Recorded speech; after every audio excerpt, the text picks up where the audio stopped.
La ville de Boulogne-Billancourt dans les Hauts-de-Seine a malheureusement été à la une de nos journaux ces derniers mois à la suite de plusieurs accidents de la circulation. Plusieurs fois, des cyclistes en ont été victimes. 2 d'entre eux sont morts. Des associations dénoncent des aménagements peu adaptés et placent même Boulogne comme la ville la plus dangereuse des Hauts-de-Seine. La mairie souhaite prochainement lancer des états généraux de la mobilité. Est-ce que c'est suffisant? On en parle avec notre invité.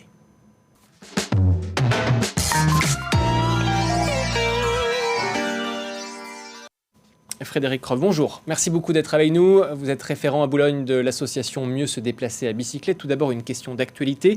On apprend dans les colonnes du Parisien que la mairie prévoit une généralisation des zones 30 dans les rues étroites de la ville. Votre réaction, est-ce que ça va dans le bon sens? Oui, on sait que le passage à 30 pour les villes permet de diviser par 3 le nombre de morts et le nombre d'accidents graves. Donc il faut généraliser le 30 et pas seulement dans les petites rues étroites, mais le généraliser dans toute la ville, à l'exception des grands axes départementaux. Vous avez lancé une pétition pour demander un plan d'action. Au-delà du constat, ça passe par quoi? Des aménagements plus adaptés? Oui, tout à fait. Il y a plusieurs choses qui sont demandées dans la pétition. Sécuriser les carrefours, aménager ce qu'on appelle les carrefours hollandais, sécuriser les passages piétons. On ne peut pas espérer que simplement en traçant avec de la peinture un passage piéton, les automobilistes ralentissent. Il faut sécuriser proprement, améliorer la visibilité et mettre des ralentisseurs. Ajouter des pistes cyclables dans la ville, en particulier dans les zones accidentogènes, autour des écoles, améliorer la sécurité en centre-ville, sur les grandes places. Concernant les camions, il faut réduire leur nombre en centre-ville, généraliser les systèmes angle mort, à commencer par les camions de la ville. Je rappelle que le jeune Adam a été tué dans un accident avec un camion de nettoyage de la ville. Donc on peut commencer par équiper ces camions-là par des systèmes angle mort et puis essayer de diminuer le trafic, notamment en heure de pointe, à l'heure des enfants. C'est pas normal qu'il y ait un trafic intense devant les écoles. Concernant ce dernier accident, en effet, une enquête est en cours. Y a-t-il la place pour tout le monde dans les rues de Boulogne-Billancourt? On se pose la question ce matin. On parle des cyclistes, mais il y a aussi de nombreux automobilistes qui, pour certains, n'ont pas le choix de traverser la ville en voiture. Il y a les 2 roues motorisées, les piétons évidemment. Est-ce que tout le monde, selon vous, peut trouver sa place sur la chaussée? Bien sûr, bien sûr. Il faut rationaliser la place. Il y a malheureusement beaucoup de trajets qui sont faits inutilement, des trajets de moins de 1 km.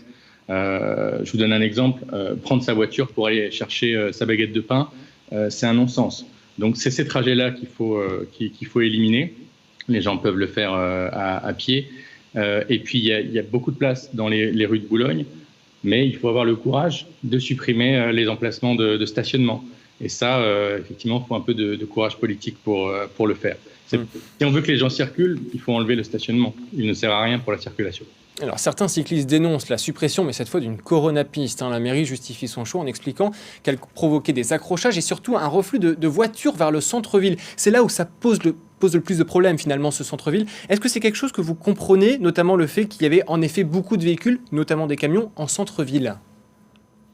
Alors, il y a 2 choses différentes, il ne faut pas mélanger. Concernant la coronapiste qui a été supprimée, clairement, la raison qui a été donnée, c'est une excuse. Il y avait une proposition qui avait été faite, une proposition de compromis en réduisant la surface de la coronapiste, et ça n'a pas été appliqué, elle a été complètement supprimée, et ça a laissé les cyclistes sans aucune alternative et au milieu des camions, et ça, c'est pas normal. Concernant le centre-ville, qui est un second point, oui, il faut réduire le trafic en centre-ville. On a un trafic de transit qui est important, mais ce n'est pas une fatalité. Il y a des techniques pour réduire le trafic de transit, notamment en jouant sur les sens interdits, les sens de circulation. Et puis, on sait qu'il y a des techniques, ce qu'on appelle vision zéro, pour avoir le zéro accident, et ça passe par élargir les zones piétonnes, ça passe par la création de pistes cyclables. Tout ça, c'est connu. Donc simplement, ce qu'on demande, nous, en tant qu'association, c'est qu'on applique les méthodes connues pour réduire le nombre de morts et qu'on fasse un vrai travail concret et pas des groupes de travail. La mairie propose des groupes de travail sur la mobilité, mais ils nous ont déjà fait le coup en 2019 et ça n'a rien donné. Donc ce qu'on demande maintenant, c'est du concret. Ça fait 3 ans qu'on se fait mener en bateau.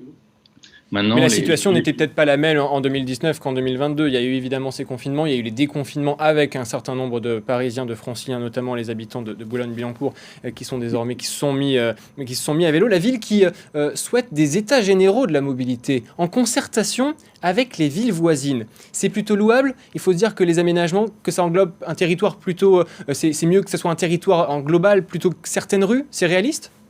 Tout à fait, c'est réaliste. Ça doit s'inscrire dans le travail de la région Île-de-France, et on peut saluer ce qu'avait fait Madame Pécresse de dire oui au RER vélo. On peut saluer le travail qui a été fait par le département de créer des coronapistes, et on ne comprend pas aujourd'hui pourquoi la ville de Boulogne est la seule des environs à refuser de créer des pistes et à même supprimer des pistes cyclables. Vous regardez les exemples de Monsieur Fromentin à Neuilly.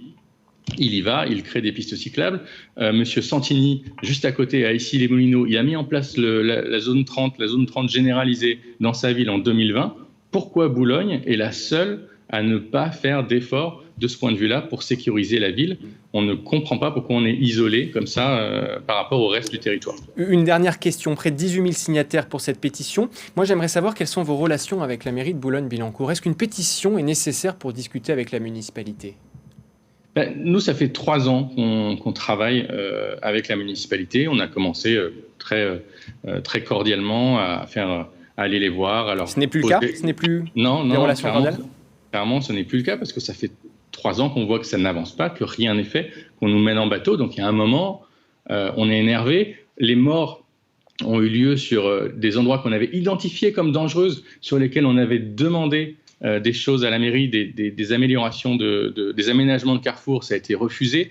Le jeune Adam qui a été tué dans un accident avec un camion de la Sépure, on avait alerté 1 an avant la mairie pour dire attention, les camions de la Sépure font n'importe quoi, il faut sécuriser ce point-là. Ça n'a pas été fait. Donc au bout d'un moment, oui, il y a un peu de crispation. On ne peut pas vivre comme ça dans une ville où nos enfants sont en danger. Donc ce qu'on attend, c'est que la mairie bouge, fasse quelque chose de concret.